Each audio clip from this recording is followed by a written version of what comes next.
Você foi enganado a vida inteira. Não. O mundo não recompensa os bons. Ele premia os que entendem como o jogo funciona.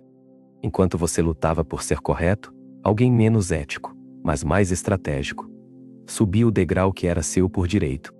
Isso não é sobre justiça, é sobre lucidez, e entender isso pode mudar o rumo da sua vida. Schopenhauer e Nietzsche já alertavam: quem acredita que mérito basta, acaba frustrado. A moral tradicional, aquela que te ensinaram desde criança, serve mais para te domesticar do que te libertar. É forte, eu sei. Mas é a verdade que ninguém te contou. E é justamente essa verdade que você está prestes a descobrir neste vídeo. Aqui, você vai entender por que os mais esforçados são esquecidos, enquanto os manipuladores dominam. Vai ver por que o sofrimento não é acidente, é estrutura. E, mais importante, vai descobrir como sair dessa roda de ilusão. Não é papo motivacional. É filosofia crua, aplicada à sua realidade, sem rodeios. Se você já sentiu que algo estava fora do lugar, que o sistema parecia viciado, você estava certo. E agora, você vai ter as palavras, os conceitos e os exemplos práticos para entender esse caos com clareza. Não importa a sua idade, profissão ou nível de estudo. Esse conhecimento vai te dar vantagem imediata. Prepare-se para questionar tudo o que você acreditava ser verdade. E no processo, despertar para um novo jeito de viver, mais livre, mais consciente e infinitamente mais poderoso. O que começa como uma crise, termina como uma revolução pessoal, e ela começa agora. O jogo da vida não premia quem faz tudo certo. Premia quem entende as regras e as joga a seu favor. Essa percepção, tão desconfortável quanto libertadora, é o que diferencia os ingênuos dos estrategistas. Enquanto uns se esforçam em ser bons, outros aprendem a ser eficazes. A virtude por si só raramente move montanhas. Quem move o mundo são aqueles que entendem como funcionam os bastidores do poder. A realidade é cruel para quem acredita que basta ser honesto para vencer. A história mostra que não foram os mais bondosos que prosperaram, mas os mais sagazes. Desde políticos até empreendedores, quem venceu soube ler o sistema como um tabuleiro.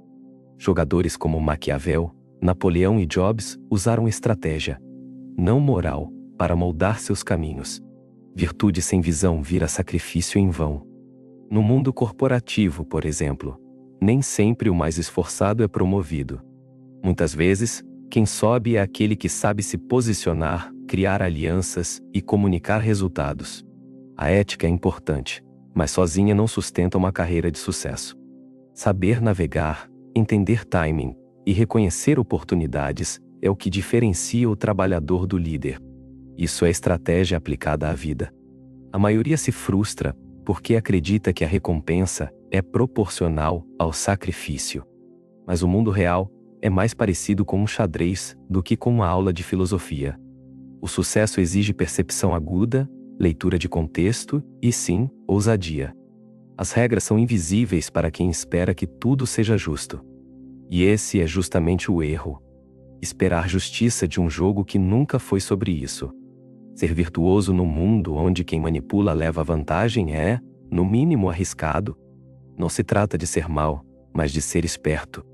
Ética e astúcia podem caminhar juntas, desde que você aceite que o sistema não foi feito para premiar inocentes. Quem entende isso começa a agir com consciência, e não mais por ingenuidade. E a partir daí, tudo muda.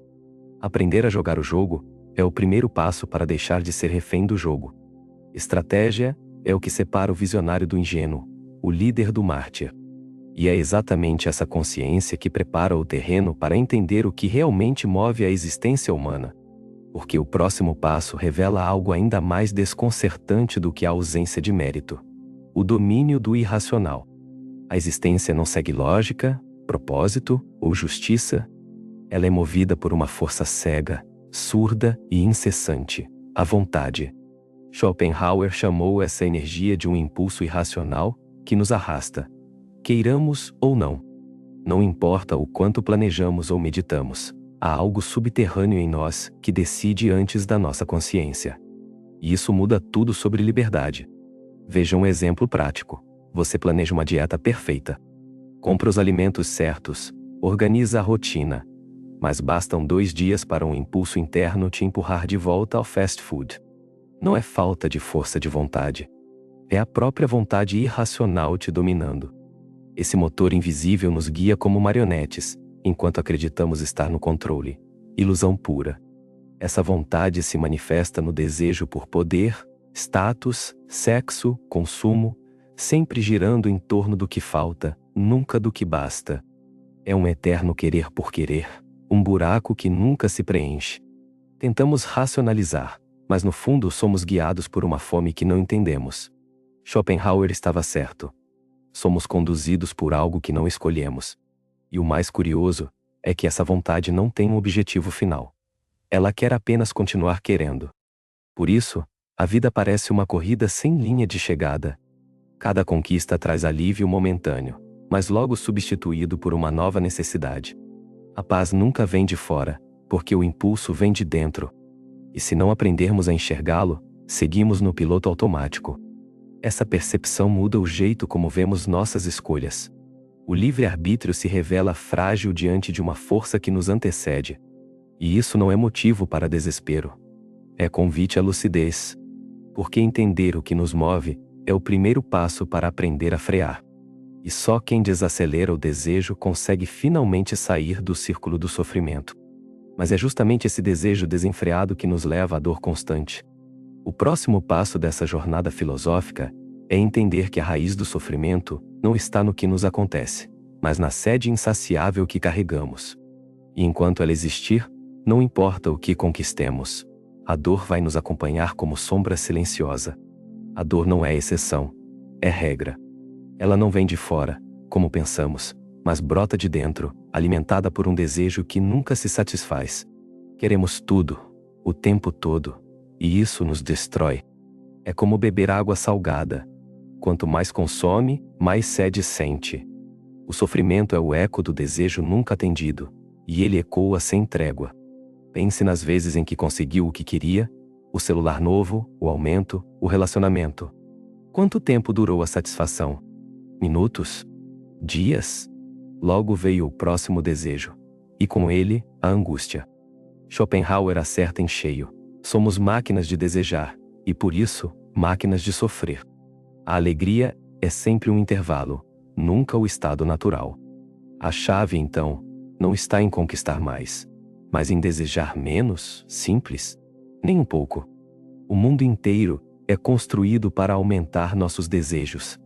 Redes sociais, publicidade, promessas de sucesso. Tudo isso alimenta o sofrimento. A libertação só começa quando paramos de correr atrás do inalcançável. E isso exige coragem. Imagine viver com menos, não por obrigação, mas por escolha. Escolher a paz ao invés do status. O silêncio ao invés da performance. Parece estranho? É porque fomos ensinados que só vale a pena viver correndo, mas desacelerar é revolucionário. Reduzir o desejo é, paradoxalmente, a maior conquista da alma humana. Não se trata de se tornar um eremita ou negar o prazer, mas de escolher o que realmente importa. Desejar com consciência, apreciar o que já se tem, encontrar prazer no suficiente. Isso, sim, é poder. Porque quem controla o próprio desejo, controla o próprio sofrimento. E esse é um poder que ninguém pode tirar. Mas e quando nem mesmo o mérito parece importar? Quando, apesar de tudo, quem brilha não é quem se esforça, mas quem grita mais alto? Aí, entramos em um território ainda mais amargo, onde o talento é invisível e a popularidade é a nova moeda. A próxima verdade filosófica não perdoa os sonhadores românticos. Schopenhauer era gênio, mas morreu ignorado. Enquanto isso, Hegel era celebrado nas universidades, ovacionado como o pensador do século. Isso diz muito sobre o mundo. Ele não valoriza a substância, mas o espetáculo. O mérito silencioso raramente vence o barulho da popularidade. E muitas vezes, quem tem mais valor é justamente quem menos é visto. Essa é uma ferida profunda em quem acredita que basta ser bom para ser reconhecido. A história é cruel com os geniais discretos. Grandes músicos, escritores, cientistas só foram valorizados depois da morte. Por quê? Porque a sociedade se apaixona mais pelo carisma do que pela competência. O sistema não quer conteúdo, quer performance. Hoje, o Instagram, o LinkedIn e os palcos digitais são versões modernas da academia que ignorou Schopenhauer. Quem viraliza não é quem sabe mais, é quem aparece mais.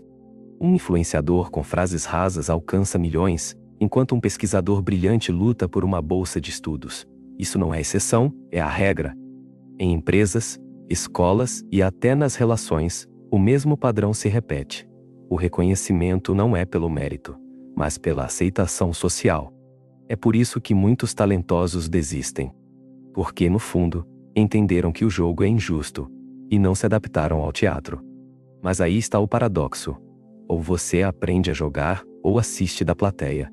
Schopenhauer, com toda a sua dor, nos mostra isso sem poupar palavras. Ele foi o reflexo de um sistema que recompensa máscaras, não mentes. E isso nos convida a uma escolha. Vamos seguir insistindo no mérito puro, ou vamos aprender a caminhar com estratégia sem trair nossos valores? A resposta está no equilíbrio, mas ele é raro. E é nesse abismo entre o que vale e o que aparece que nasce a revolta de Nietzsche. Se Schopenhauer sofreu calado, Nietzsche escolheu explodir.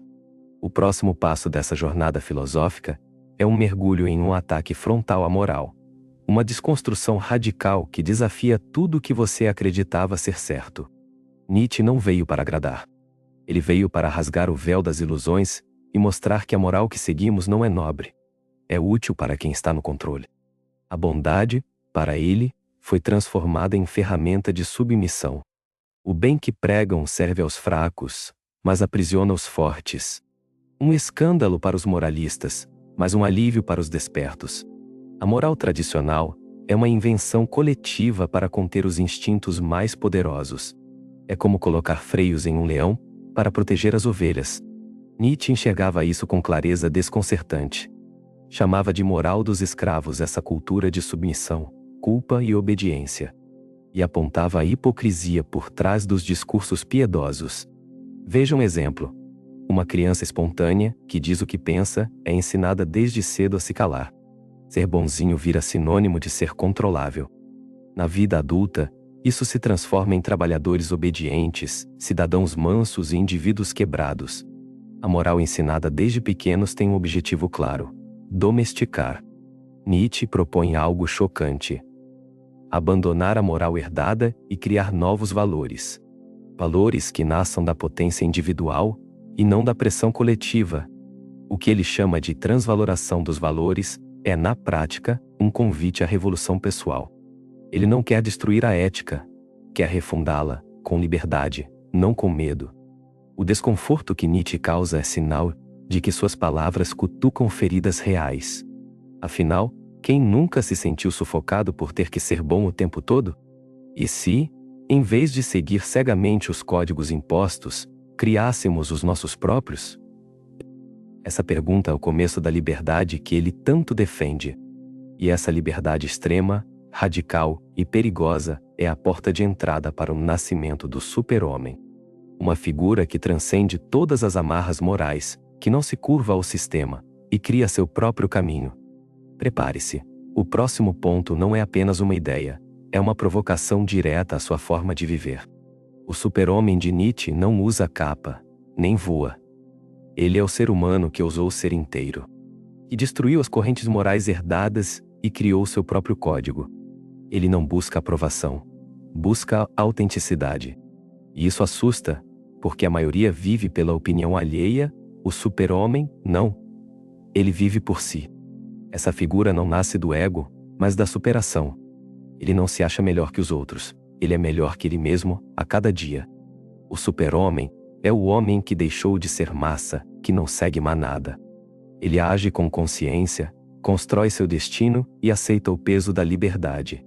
Isso exige coragem, não arrogância. Imagine alguém que perdeu tudo, mas, ao invés de se vitimizar, decide reconstruir-se com novas regras.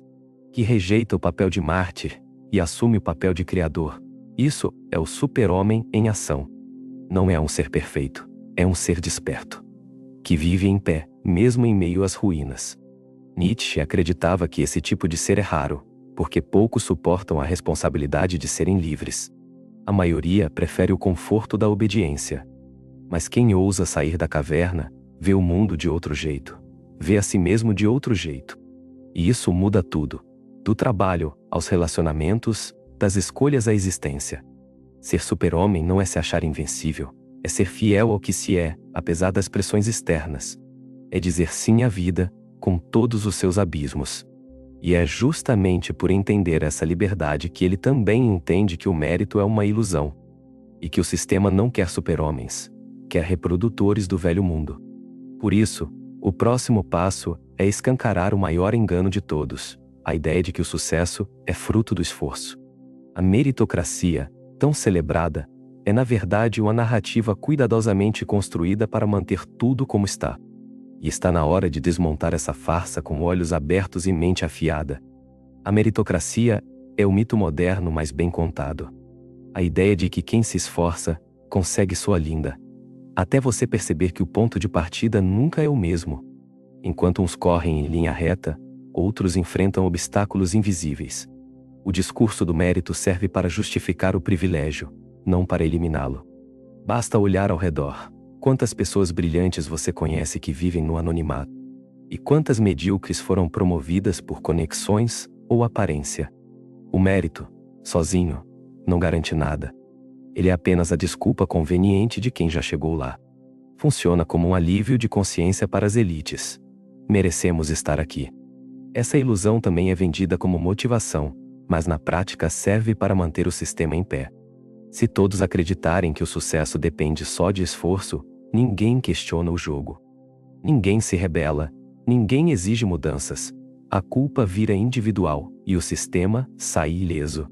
É um truque tão sutil quanto poderoso. Nas escolas, nos concursos, nos empregos, o discurso meritocrático é martelado como um mantra. Mas quantos realmente partem das mesmas condições? E quantos têm que ser 10 vezes melhores só para serem vistos? O mérito virou máscara. E por trás dela, o controle se mantém intacto, elegante e silencioso. A mudança começa quando reconhecemos que esforço é necessário, mas não suficiente. E que mérito real não pode existir onde há desigualdade estrutural. Questionar isso não é vitimismo. É lucidez. Porque só quando tiramos o véu da mentira, podemos escolher agir com clareza. A ilusão do mérito nos adormece. Despertar é urgente. E uma vez acordado, você começa a perceber outro padrão. Os líderes que nos comandam não são necessariamente os mais virtuosos. Eles apenas entenderam melhor o jogo. E esse jogo, como você vai ver a seguir, não é sobre bondade. É sobre manipulação estratégica. E isso muda tudo sobre poder. Quem está no topo nem sempre é quem tem mais valor. Na maioria das vezes, é quem aprendeu a manipular melhor. O poder raramente está ligado à virtude. Está ligado à percepção. Saber o que mostrar, quando falar, como se comportar. A liderança no mundo real é uma arte de ilusão bem executada. Pense nos grandes líderes históricos. Muitos foram carismáticos, mas cruéis. Estratégicos, mas sem escrúpulos. O segredo deles não era a bondade. Era o domínio das regras invisíveis. Sabiam jogar com medo, com o desejo, com a imagem. Virtude era um adereço, não o pilar. Isso é desconcertante, mas verdadeiro. Nas empresas, na política, na mídia, o mesmo padrão se repete. Os mais astutos se impõem sobre os mais éticos. O poder é sedutor porque recompensa a esperteza, não a justiça. E quem entende isso cedo, começa a se mover diferente. Aprende a falar menos, observar mais, influenciar em vez de reagir. Isso é jogo de bastidor. Claro, há exceções, mas são raras. E mesmo os líderes virtuosos precisam, em algum momento, usar estratégias de manipulação para sobreviver no tabuleiro. Isso não significa virar um vilão. Significa abrir os olhos, entender que ingenuidade é perigosa. E que às vezes, a bondade precisa ser estratégica para não ser esmagada. A manipulação, quando vista como ferramenta, revela uma verdade. O mundo é mais sobre percepção do que sobre essência. É como um teatro onde quem atua melhor conquista o palco. O problema é que muitos ainda acreditam que só talento basta, Mas talento sem jogo vira estatística. O poder exige mais do que virtude, exige leitura de cenário. E essa leitura nos leva ao ponto mais inquietante. O ciclo de dominação só continua porque é aceito. O poder se mantém não só por quem o exerce, mas por quem o deseja. E é essa aceitação inconsciente que cimenta o sistema. O próximo passo é entender por que as massas, ao invés de se rebelarem, continuam alimentando quem as domina. O sistema não precisa mais se impor pela força. Hoje, ele é sustentado pela adesão voluntária. As pessoas querem fazer parte, querem subir na pirâmide, querem ser vistas. E, para isso, aceitam as regras sem contestar. O mais trágico é que o oprimido sonha ser opressor. E assim, o ciclo gira, com um sorriso no rosto. Esse mecanismo é visível nas redes sociais, onde todos querem viralizar, aparecer, dominar o algoritmo. No fundo, todos querem o trono. Ninguém quer derrubar o sistema. Quer um lugar melhor dentro dele. Essa é a armadilha mais eficaz. Transformar os dominados em defensores do jogo. É genial e terrível ao mesmo tempo. Schopenhauer e Nietzsche entenderam isso antes de todo mundo. O sistema cria desejo, e o desejo cria submissão. Quem deseja muito, se entrega. Quem sonha com o topo, engole o meio. Por isso, os poderosos nem precisam mais oprimir. Basta seduzir. E essa sedução é o motor da repetição. Mesmo quem percebe as injustiças hesita em agir. Porque romper exige perder privilégios, abrir mão de segurança, enfrentar rejeição. É mais fácil seguir, mesmo insatisfeito, do que confrontar o todo. A massa se mantém porque tem medo de perder o pouco que tem. E assim, a dominação se renova. Todos os dias. Entender isso é doloroso, mas libertador. Porque, uma vez que se enxerga a engrenagem, é possível decidir não ser mais parte dela. É possível escolher não desejar o que te aprisiona. E esse é o começo do despertar. O último passo dessa jornada é justamente esse. Sair do automático, olhar para o jogo e decidir se você ainda quer jogá-lo. E essa decisão, meus caros, é o ponto de virada. Porque, no fundo, ninguém muda o mundo antes de mudar a si mesmo. A liberdade real não está no topo da pirâmide, está na borda do tabuleiro. E agora, chegou o momento de encarar essa verdade com coragem e despertar de vez. A verdadeira liberdade começa quando você para de correr atrás do que disseram que era sucesso. Quando você olha para o jogo, entende as regras e decide: não vou mais jogar. Isso não é desistir, é escolher. Escolher viver por conta própria, criar seus próprios valores, definir seu caminho sem se curvar ao script coletivo. Nietzsche dizia que o homem precisa se superar, não se encaixar. E Schopenhauer alertava: enquanto desejarmos como todos desejam, sofreremos como todos sofrem. O despertar individual exige romper com a ilusão. Parar de buscar validação externa. Romper com a necessidade de ser aceito, seguido, aplaudido, isso é revolução íntima. Esse despertar não acontece de uma vez. Ele começa com um desconforto, uma dúvida, uma inquietação. Você olha ao redor e sente que tem algo errado, que essa corrida não tem fim. A partir daí, começa a tirar os véus, questionar narrativas, abandonar expectativas alheias. É doloroso, mas profundamente libertador. Quem desperta, percebe que não precisa vencer ninguém, só a si mesmo. Não precisa provar nada, só viver com autenticidade.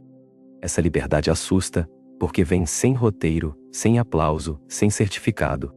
Mas ela também vem com algo que ninguém pode tirar: paz interior. E paz é a nova forma de poder. O mundo vai continuar tentando te puxar de volta para o jogo. Mas você pode escolher.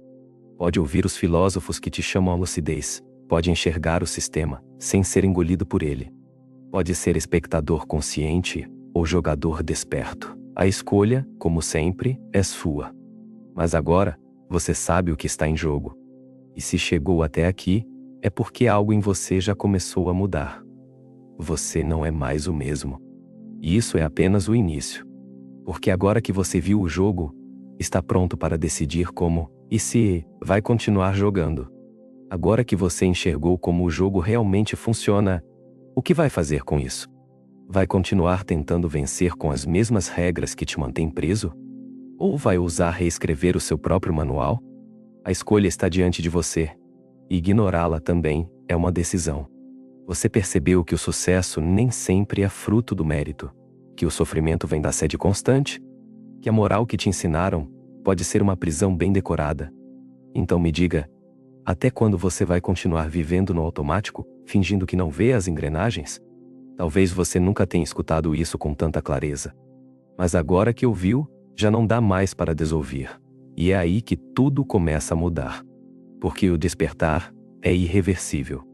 E quem desperta, transforma não só sua vida, mas o mundo ao redor. E você, vai viver para agradar os outros? Ou vai começar, de verdade, a viver por você?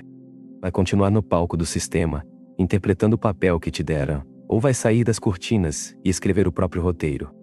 Responda com atitudes. Responda com consciência.